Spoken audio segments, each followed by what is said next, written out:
Chapter number 10 यानी कि service company, जिसमें जो टॉपिक में लिखा भी हुआ है सर्विस कंपनी में क्या क्या चीजें होंगी। इसमें टैक्स से रिलेटेड चीजें होंगी, टैक्सेशन का पार्ट होगा। ट्रेडिंग कंपनी में आपकी ट्रांजैक्शन हुई without taxes, but service company में आपके टैक्सेस भी आ जाएंगे। वाउचर्स तो आपके वो यूज होंगे ही होंगे जो हो रहे थे, बट अब कुछ चीजें एक्स्ट्रा हो जाएगी, जैसे वैट हो गया, सीएसटी हो गया, टीडीएस हो गया, टीसीएस हो गया और एसटी हो गया। ये टैक्स को शॉर्ट में लिखा गया है हर एक नाम को। बट जो आज के टाइम में मेजर जो टैक्स है वो है जीएसटी। पहले वैट भी लगता था, सीएसटी भी लगता था, टीडीएस भी लगता था, सीएस टीसीएस भी लगता था, एसटी भी लगता था, और सारे के सारे अलग अलग लगते थे। बट आज के टाइम में बहुत सारे टैक्सेस को मर्ज कर दिया गया है जीएसटी के अंदर। सारे टैक्सेस को मर्ज नहीं किया गया है, बहुत से टैक्सेस को मर्ज किया है। अगर हम ये कहें कि सारे टैक्सेस को मर्ज कर दिया गया है तो ये गलत है।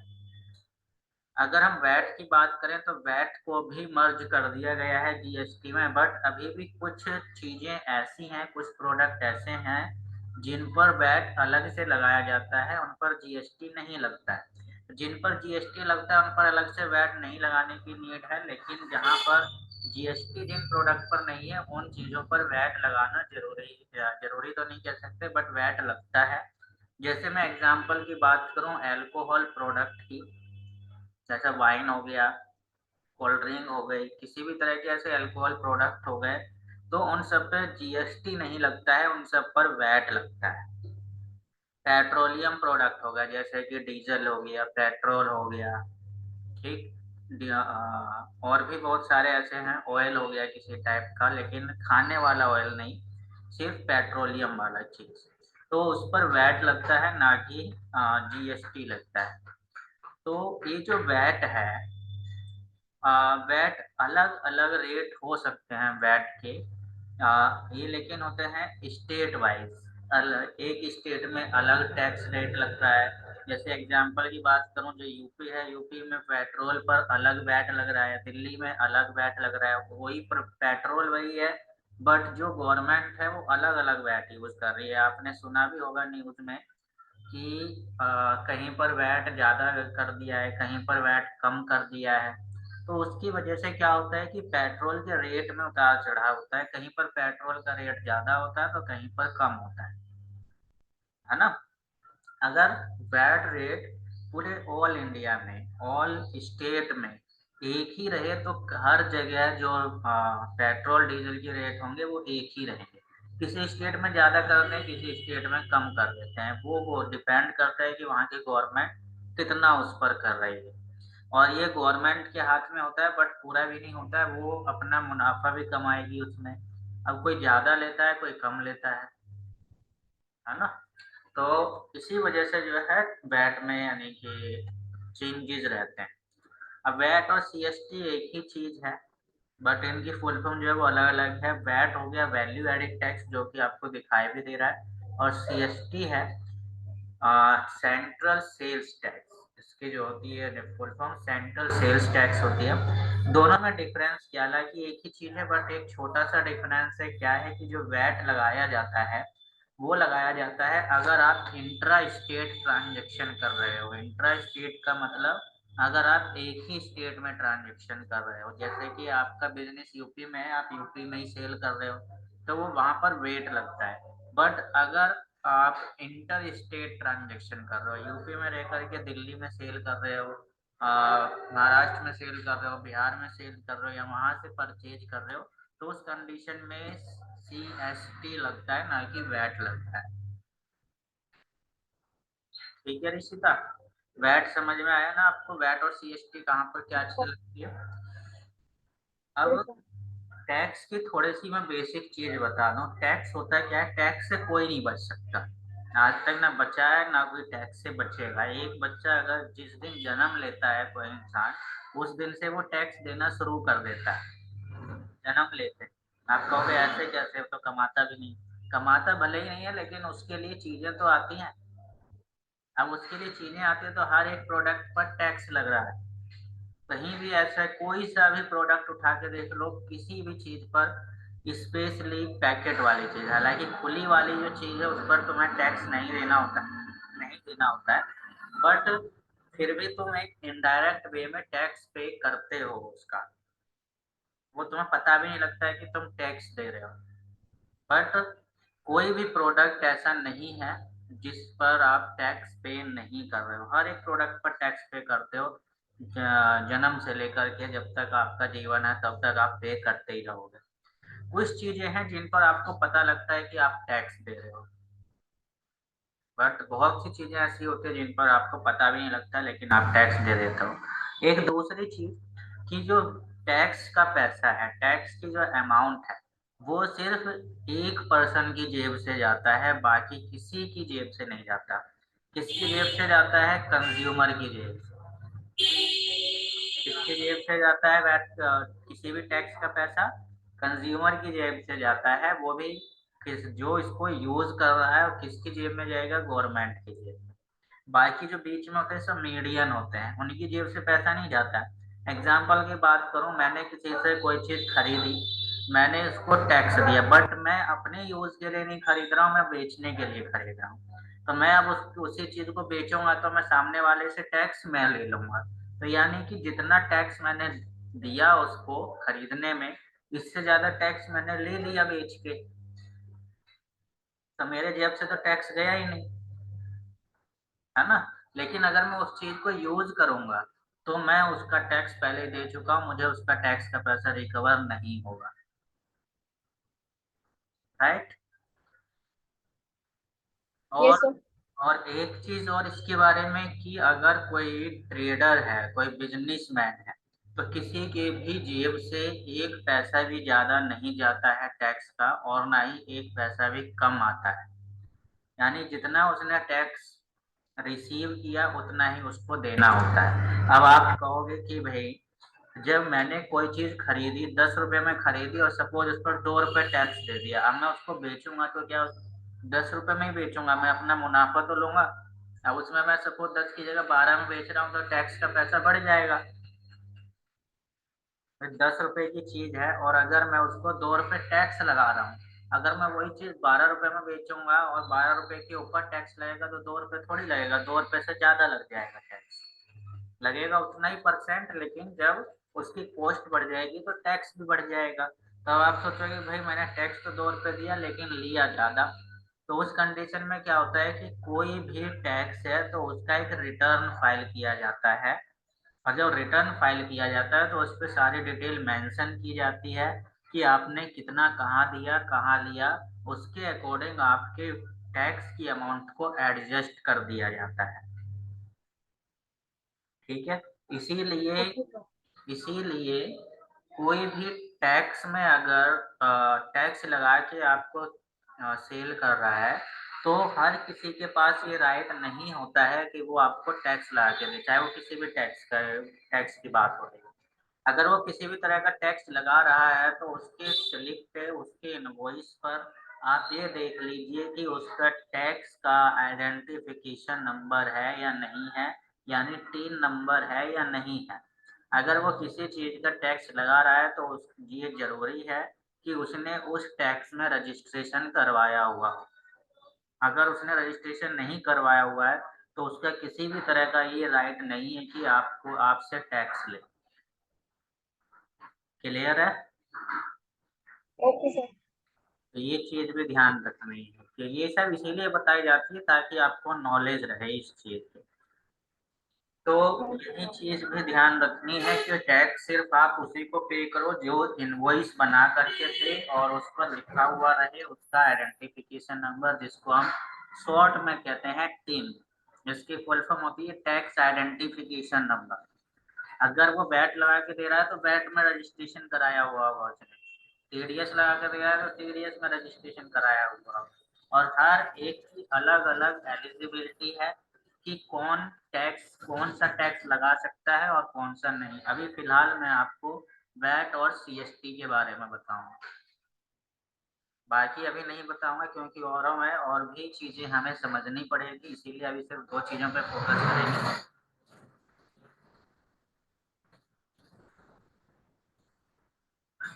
वैट और सीएसटी।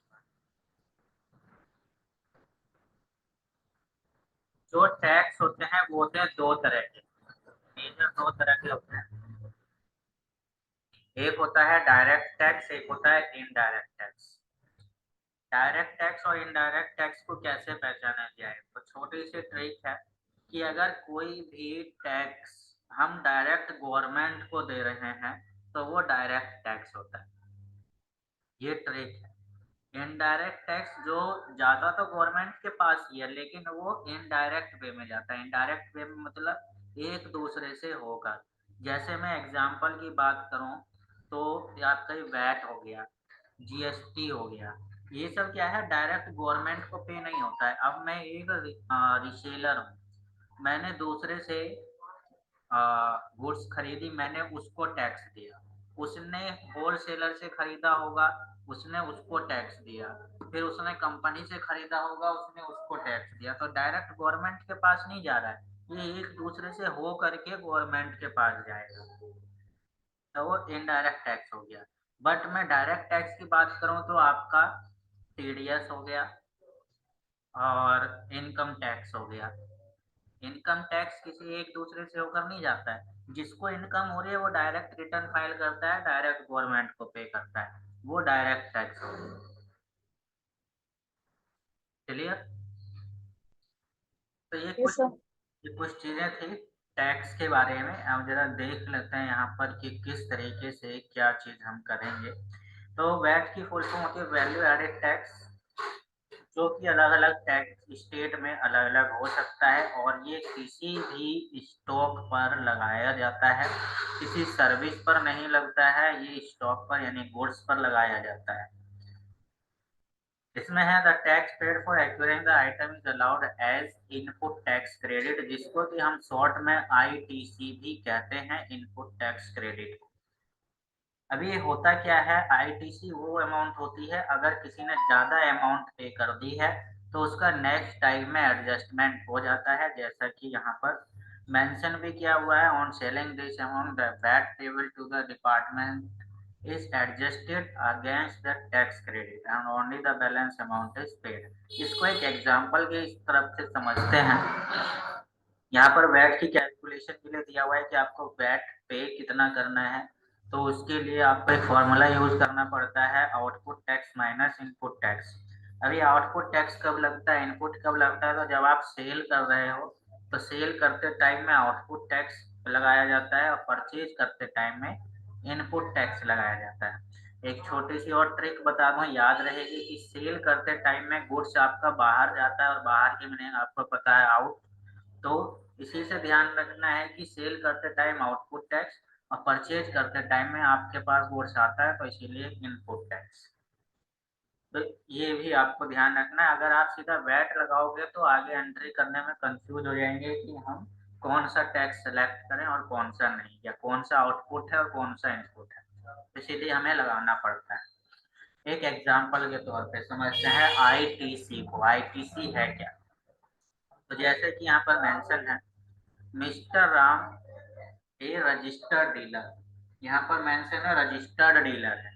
जैसे कि मैंने अभी बताया भी था कि टैक्स सिर्फ वही लगा सकता है जिसने रजिस्ट्रेशन कराया हुआ। तो एक रजिस्टर्ड डीलर है, purchase a stock item at 1000 by paying 5% tax on it, that is 50 rupees. अब क्या हुआ, उसने एक स्टॉक खरीदा 1000 का, उस पर 5% टैक्स दिया, और टैक्स बनता है 5%, 50 रुपए। तो यानी उसने कितने रुपए उसको दिए होंगे, 1050 रुपए दे दिए होंगे। उसके बाद on this item he made a value addition of 500 sold it. उसने क्या करा, उसी आइटम पर उसने 500 रुपए और ऐड कर दिए अपने प्रॉफिट के लिए और उसको बेच दिया। and the VAT liability to the department after the value addition amount of 75 rupees, that is 5% on 1500 rupees। Tax rate वही है 5%, जिस टाइम हमने खरीदा था उस टाइम भी 5 था, जिस टाइम हमने इसको सेल किया उस टाइम भी 5% है। बस खाली डिफरेंस ये हो गया कि जब हमने खरीदा था उसकी कॉस्ट थी 1000, और जब हमने सेल किया 500 रुपीज मार्जिन से सेल किया, तो उसकी कॉस्ट हो गई थी 1500, जिसकी वजह से 5% टैक्स उसका बन गया 75 रुपीज। टैक्स रेट वही है बट कॉस्ट उसकी बढ़ गई, तो कॉस्ट की वजह से उसका टैक्स भी बढ़ गया है, टैक्स अमाउंट। अब यहाँ पर क्या कहते हैं कि mister Ram can claim the tax already paid 50 rupees on the initial purchase as input tax credit and the tax liabilities can be adjusted against it. यानी जब उसने खरीदा था तो उसने पहले ही 50 रुपये पे कर दिया, भाई उसने 75 रुपये टैक्स के रूप में लिया तो सही, लेकिन जब उसने खरीदा तो 50 रुपये उसने ऑलरेडी पे कर दिए उस टाइम। अब उसके पास एक्स्ट्रा टैक्स का अमाउंट कितना आया हुआ है, 25 रुपीज। उसने जितना भी टैक्स लिया है वो सारा का सारा उसको गवर्नमेंट को देना होता है, बट वो डबल डबल क्यों देगा। अब उसने कहा भाई जब मैंने उसको खरीदा था मैंने उसी टाइम 50 रुपये दे दिए, तो अब सिर्फ मेरे पास 25 रुपीज बचते हैं देने के लिए। अब वो कैसे पता लगा, आउटपुट टैक्स हुआ 75 और इनपुट टैक्स हुआ 50 रुपीज, तो दोनों को माइनस करके हमने कैलकुलेट कर लिया कि 25 रुपीज जो है वो डिपार्टमेंट को पे करने हैं। तो जब ये राम वैट का रिटर्न फाइल करेगा तो उस टाइम वो बची हुई अमाउंट को पे कर देगा गवर्नमेंट को। तो इसके कारण क्या हुआ, इस रीजन से क्या हुआ कि राम के पास ना तो किसी टाइप का टैक्स का अमाउंट बचा और ना ही उसने किसी को ज्यादा पे किया, ना उसके पास ज्यादा आया ना ज्यादा पे किया, तो टैक्स की अमाउंट तो जीरो हो गई, है ना। तो इस तरीके से क्या होता है कि टैक्स को इक्वल कर दिया जाता है, ना तो हमारे पास रिसीवेबल बचे ना पेबल बचे। ठीक है ऋषिता, यही चीज सीएसटी में भी है, यही चीज सीएसटी में किसी भी तरह का टैक्स है, हर चीज में ऐसे ही, हर टैक्स में, सिर्फ वैट में ही नहीं, ये टैक्स का एक बेसिक है।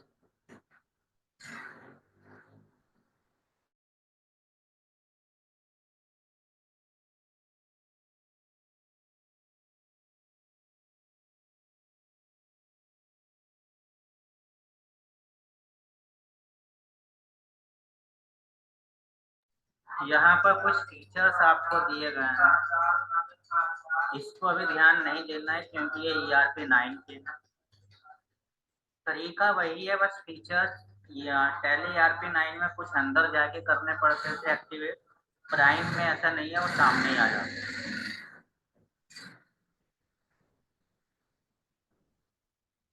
सीएसटी की बात करें तो sales tax, central sales tax होता है इसकी फुल फॉर्म, और ये इंटर स्टेट ट्रांजेक्शन पर सेल के लगाया जाता है, जैसा कि हम मेंशन भी है, takes care of transaction related to inter state trade और कॉमर्स। ठीक है, और कोई इसमें डिफरेंस नहीं है, वैट और सीएसटी सेम है। अरे तो सीएसटी तक ही करना है आपको, बाकी मैं टीडीएस कराऊंगा नेक्स्ट क्लास में, बट इसका प्रैक्टिकल कैसे होगा वो मैं आपको बता देता हूँ। थ्योरिकल में तो कोई इशू नहीं होगा, अगर होगा भी तो यूट्यूब पे वीडियो डाली जाएगी, आप वहां से भी देख सकते हो। ठीक है,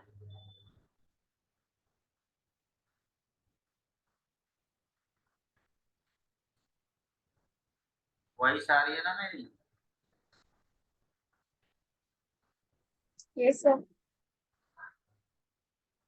एक कंपनी क्रिएट कर लेते हैं, मैं वैट के नाम से ही बना देता हूँ। वैट में स्टेट डालना कंपलसरी है क्योंकि ये स्टेटेबल टैक्स होता है, स्टेट टैक्स होता है। जब तक हम स्टेट नहीं डालेंगे तो यहाँ टैक्स डिफाइन होगा ही नहीं। और किसी भी टैक्स को रिकॉर्ड करने के लिए ये जरूरी है कि सामने वाले के पास पैन कार्ड होना जरूरी है। पैन कार्ड बना ही इसलिए है कि टैक्स को डिफाइन कर सके, इसीलिए अब हर एक पर्सन का एक ही पैन कार्ड होता है, दूसरा पैन कार्ड नहीं बना सकते हैं। अगर बना भी दिया तो अब तो खैर नहीं बनता है, पहले बन जाते थे, बट अगर ऐसा है कि किसी के दो दो बने हुए हैं तो या तो अपने आप सरेंडर कर दो तो ठीक है, नहीं तो अगर ट्रैक कर लिया जाता है तो 10,000 रुपीज का फाइन लग जाता है। ठीक है, ये आपको भी ध्यान रखना है।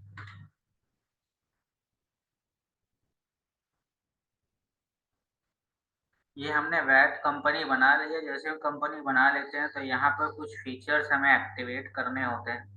अब वो फीचर्स क्या एक्टिवेट करने होते हैं, तो यहाँ पर कॉस्ट की हमें जरूरत नहीं है, इसीलिए हम इसको नो कर देते हैं। नीचे आते हैं, इन दोनों की जरूरत है इसीलिए यस है। नीचे आते हैं, डिस्काउंट की भी नीड होगी तो हम इसको भी यस कर देते हैं। इधर आके जीएसटी अभी हम नहीं कर रहे हैं, अभी हम वैट कर रहे हैं, तो सिर्फ वैट के ऑप्शन को ही यहाँ से इनेबल कर देते हैं। तो इनेबल वैल्यू एडेड टैक्स को हम यस कर देंगे। जैसे ही हम यस करेंगे तो यहाँ पर कुछ डिटेल पूछेगा, तो जो आपने कंपनी क्रिएट करते टाइम स्टेट डाला है वो तो यहाँ पर रहेगा ही। अब यहाँ पर आ रहा है देखो 3 नंबर, 3 वही टैक्स आइडेंटिफिकेशन नंबर, यानी कि अगर वैट में ट्रांजेक्शन, वैट में रजिस्ट्रेशन किया हुआ है तो उसके पास एक रजिस्ट्रेशन नंबर होगा जो यहाँ डाल दिया जाता है। फिलहाल मैं ऐसे ही डाल देता हूँ। ऐसे ही inter state sales tax number यानी सीएसटी में रजिस्ट्रेशन करवाया होगा तो उसका एक नंबर होगा। ऐसे यहाँ पर है set alter tax rate detail, मतलब यहाँ पर क्या है, सेट तो हो गया, सेट करना, अल्टर यानी चेंज करना, सेम वही है। यहाँ पर है यस आपको कब करना है, जब आप सिर्फ एक ही टैक्स रेट का सेल कर रहे हैं या परचेज कर रहे हैं कोई भी स्टॉक। फॉर एग्जाम्पल आपके पास कुछ ऐसा स्टॉक है जिस पर 5% ही टैक्स लगता है, 5% टैक्स के अलावा हम ऐसा कोई भी टैक्स नहीं लगाते जो अलग से हो, तो इसीलिए हम यहाँ पर यस कर देंगे। अगर हमारे पास ऐसे कई सारे आइटम्स हैं जिस पर 5% भी लगते हैं, 8 भी लगता है, 10 भी लगता है, 12 भी लगता है, तो यहाँ पर उसको सेट करने की जरूरत नहीं है, आप इसको नो रहने दीजिए। Enable VAT calculation on stock item rate, तो ये जो है बहुत तरह के यहाँ पे ऑप्शन है, यहाँ पर आपको किसी तरह के ऑप्शन को छेड़ने की जरूरत नहीं है। यहाँ पर जब जरूरत होगी जब हम यस कर देते हैं, हमें इनकी जरूरत नहीं पड़ती है, वैसे ना के बराबर पड़ती है, तो इसीलिए हम इसको नो ही रहने देते हैं। रिएक्टिव फॉर्म को भी हम ऐसे छोड़ देते हैं। और यहाँ पर अभी हमें किसी चीज की जरूरत नहीं है तो एक्सेप्ट कर देता हूँ मैं डायरेक्ट। ये हमारी कंपनी बन चुकी है वैट। अब करना क्या है, आपको वाउचर्स में ही जाना है और यहीं पर एंट्री को रिकॉर्ड करना है। अब आपको किस तरह की एंट्री रिकॉर्ड करनी है और कैसे करनी है, तो मैं आपको कुछ क्वेश्चन भेजूंगा। जैसे अभी आपने किए थे, ट्रेडिंग अकाउंट किया था, right? Yes sir. Trading account में जो आपने परचेज बुक किया था, सेल्स बुक किया था, उन्हीं को करना है, बट उनमें टैक्स नहीं था यानी वैट नहीं दिया हुआ था। बट अब तुम्हें इसमें वैट मिलेगा कि वैट कितना परसेंट लगाना है। Okay sir. जैसा कि यहाँ पे देख रहे हो ये क्वेश्चन वही है, बट इसमें अब वैट लग गए हैं उन्हीं चीजों पर। तो ये खाली एक तरीका है, हालांकि अब इन चीजों पर वैट नहीं लगते हैं, पहले लगा करते थे। अब तो वैट सिर्फ उन चीजों पर लगते हैं जिन पर जीएसटी नहीं है। तो यहाँ पर जीएसटी अगर लग रहा है तो जीएसटी में ही वैट इंक्लूड है, ऐसा नहीं है कि जिस पर जीएसटी है उस पर वैट नहीं है, ऐसा नहीं है, जीएसटी के अंदर ही वैट इंक्लूड है। बट मैं उनकी बात कर रहा हूँ जिस पर जीएसटी है ही नहीं, तो उन पर वैट लगाया जाता है। जीएसटी कुछ चीजें जिन पर नहीं है, जैसे कि आपका पेट्रोलियम प्रोडक्ट हो गए, अल्कोहल प्रोडक्ट हो गए, खुली हुई चीजें हो गई, पैकेट वाली चीजें नहीं, खुली हुई चीजें, उन पर जीएसटी नहीं है। इलेक्ट्रिसिटी बिल पर जीएसटी नहीं है, बट धीरे धीरे जीएसटी लाने के लिए उस पर आ, सोचा जा रहा है, तो जीएसटी हो सकता है इलेक्ट्रिसिटी पर आ जाए। पहले एजुकेशन पर जीएसटी नहीं था, बट अब एजुकेशन पर भी जीएसटी लगने लगी।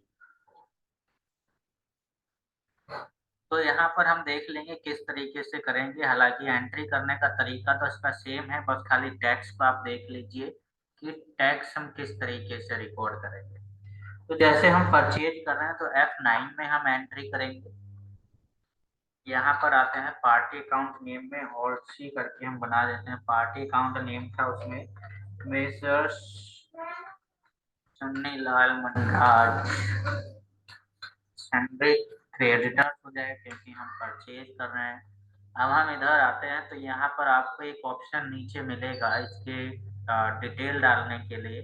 तो अभी आपको इंट्रा स्टेट ही रखना है, तभी आपका वैट लगेगा। अगर आप इंटर स्टेट डाल रहे हो यानी अदर स्टेट डाल देते हो तो फिर वैट डलेगा ही नहीं, फिर सीएसटी डलेगा, और किसी भी टैक्स की अमाउंट ऑटोमेटिक डिडक्ट होके आएगी, आपको कैलकुलेट करने की जरूरत नहीं। यहाँ पर अगर आपको वो डिटेल डालनी है बैंक वगैरह की तो डाल सकते हो, अदरवाइज नीचे आते हैं यहाँ पर सेट अल्टर बैंक डिटेल को एक्टिवेट कर देना है, यस कर देना है। अब यहाँ पर पूछा जा रहा है कि ये जो डीलर है वो किस टाइप का डीलर है। अननोन डाला जाएगा कब, जब हमें पता ही नहीं होगा। कंपोजिशन कब डाला जाएगा, जो डीलर है वो दो तरह के होते हैं, एक रेगुलर डीलर, एक कंपोजिशन डीलर, ये दो होते हैं। अननोन तो हमें पता नहीं है, अनरजिस्टर्ड जिन्होंने अभी रजिस्टर्ड किया ही नहीं है, रजिस्ट्रेशन करवाया है।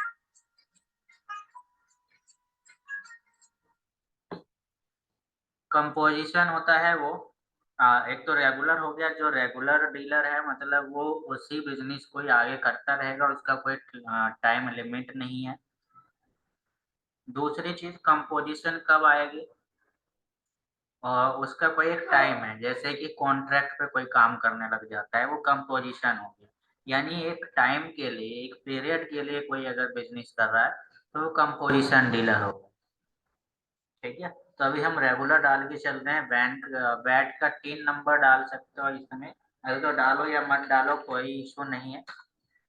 HCST नंबर, यहाँ पर इसको एक्सेप्ट कर देते हैं।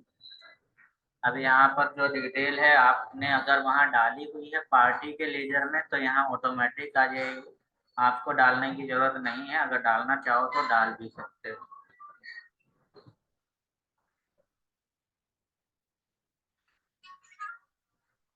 एक सेकंड, हेलो।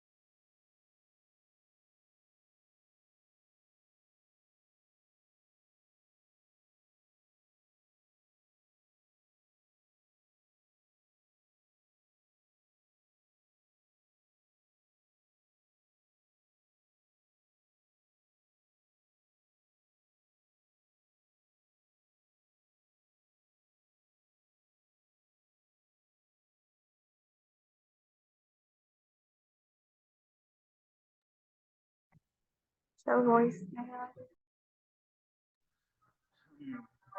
तो यहाँ पर हमने पार्टी का लेजर क्रिएट कर दिया था। अब आगे आते हैं जरा यहाँ पर परचेज का लेजर, जब हम परचेज कर रहे हैं तो यहाँ परचेज का लेजर क्रिएट किया जाएगा।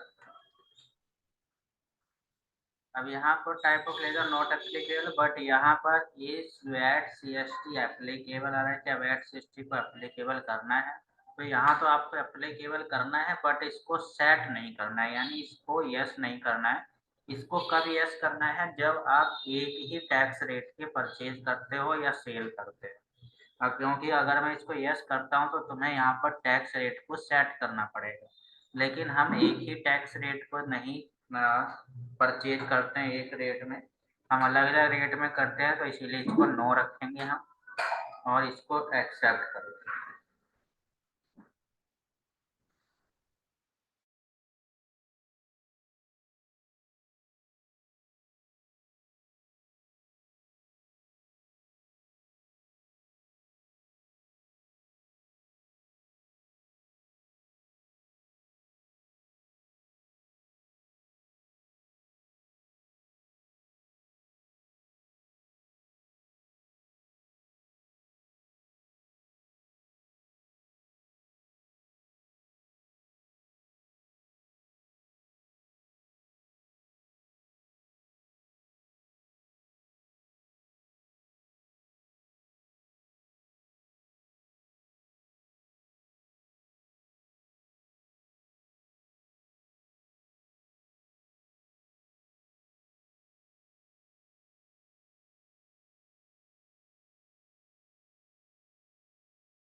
जैसे यहाँ पर हमने ये कर दिया है, नीचे आते हैं, name of item, alt C, यहाँ पर सेम वही कर देते हैं हम वेट।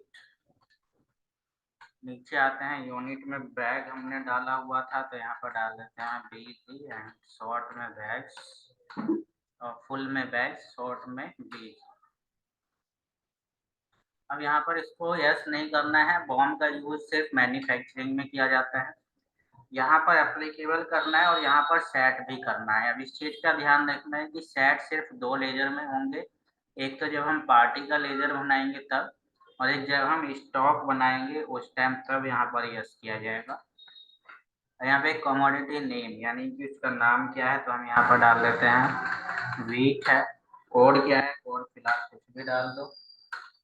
यहाँ पर टैक्स रेट, अब जैसे कि इसमें लिखा हुआ भी है हमारे पास कि क्या रेट है इसका,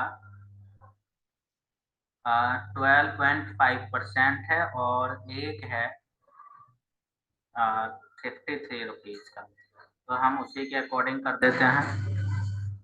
यहाँ पर 12.5 है, यहाँ हमने डाल दिया एंड इसको एक्सेप्ट करते हैं। क्वांटिटी 100 बैग थी और रेट था इसका 53, डिस्काउंट भी है तो डिस्काउंट डाल दो।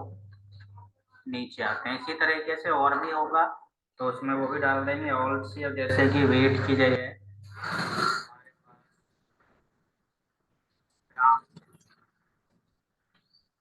इसको भी बैग में डाल दिया और यहाँ पर इसको सेट करना पड़ेगा, यस करना पड़ेगा और यहाँ पर नेम डाल दें। इसका टैक्स रेट भी डाल देते हैं और यहाँ पर 100, और इसका रेट क्या था, ये 110, 50 बैग है। अच्छा ये राइस के हैं, चलो कोई बात नहीं, इसके हिसाब से कर देते हैं। 50 बैग है और 110 रुपए का एक है।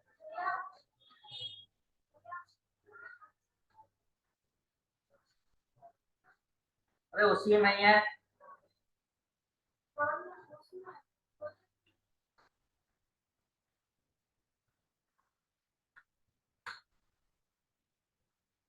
50 बैग है और 110 रुपए का ये था।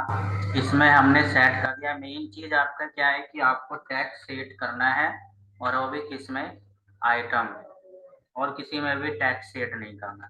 इतना करने के बाद आपको टोटल से नीचे आना है, जो कि मैंने एक तरीका आपको बताया था डिस्काउंट वाला, वही चीज यहाँ पर करनी है। यहाँ आपको अब लेजर किसका बनाना पड़ेगा, परचेज कर रहे हैं तो इनपुट वैट का, और सेल्स कर रहे हैं तो आउटपुट वैट का। अब इसको हमें किसके अंदर डालना पड़ेगा, ड्यूटीज एंड टैक्सेस। जैसे ही एक डालोगे तो यहाँ पर पूछेगा टाइप ऑफ ड्यूटी किस टाइप की है, तो यहाँ पर हम वैट सेलेक्ट कर लेंगे, ये वैट है। और यहाँ पर आपको सेट नहीं करना है क्योंकि हम स्टॉक में सेट कर चुके हैं।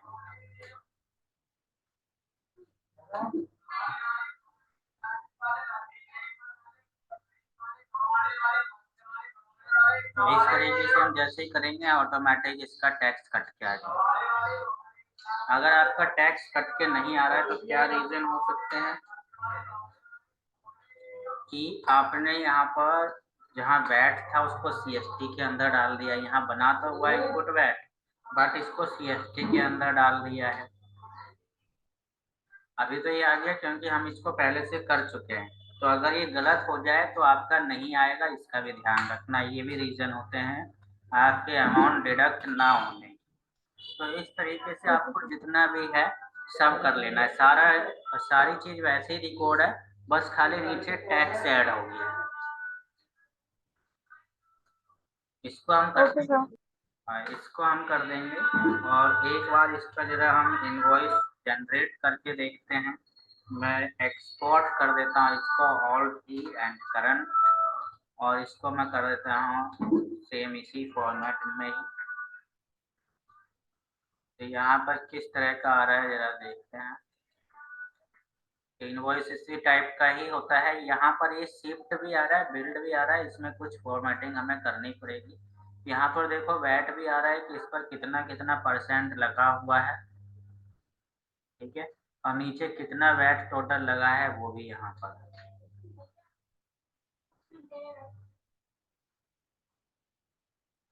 ठीक है, तो तो इस तरीके ओके से सर। आपको ये कर लेने हैं सारे। इसमें नीचे वैट भी दे रखे हैं किसका कितना आएगा। क्लियर है ना? Yes sir. ओके, एक इसमें था आपका, शायद यही वाला क्वेश्चन था, थर्ड वाला। इसका आपका आंसर मैच हो गया था। 10,850 है इसका। इसका आपका मैच नहीं हुआ होगा क्योंकि ये गलत है। इसमें 9,063 रुपये आएगा।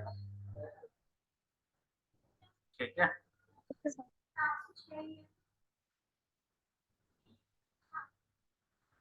तो इस तरीके से आपको ये कर लेने हैं सारे।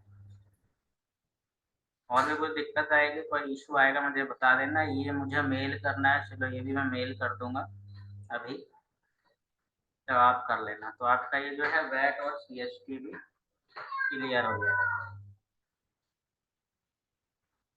ठीक है।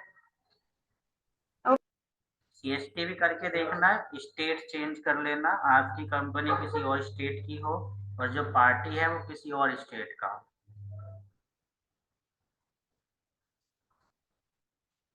ठीक है, तो चलिए आज के लिए तो फिलहाल इतना है, बाकी लेते हैं कल क्लास।